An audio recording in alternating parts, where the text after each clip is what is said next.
So you have a goal that you're pursuing or some type of habit or pattern that you want to break, but it feels like you're stuck. It feels like you're not able to move forward.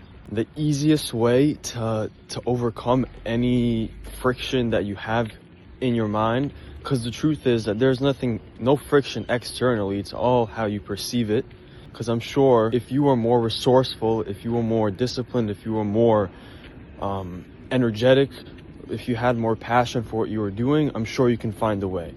So it has nothing to do with the external.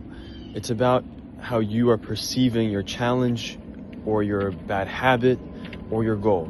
So how do we change your perception of our goals or of our challenges, whatever we're struggling to overcome? The number one way is to change the way that we talk about it.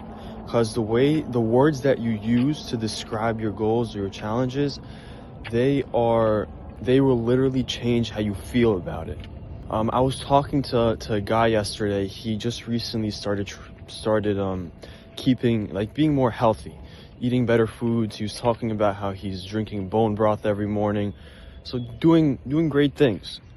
But then he's like, ever since I started eating more strict, I started to feel much better, which is great. But then I'm like, it's interesting that you use the word strict, because the word strict, it's like limiting. Why would you want to describe you eating better as strict? This word, like, who wants to be strict? Nobody wants to be strict. People want to be free. People want to be better. They want to grow. They want to become more. So like, when you use the word strict, it's like it has more of a negative connotation, you could say.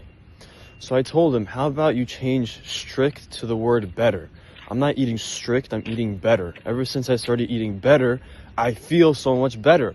If we change the words that we use to describe our goals, we get a different outcome, a different feeling, and we have more of a motivation, more of a drive to do better and to just keep stacking the consistency and keep moving forward. Comment down below, what are words that you use to describe your goals or your challenges? Like, maybe you want to stop smoking and you don't talk about it in the right way. You're like, oh, it's so hard.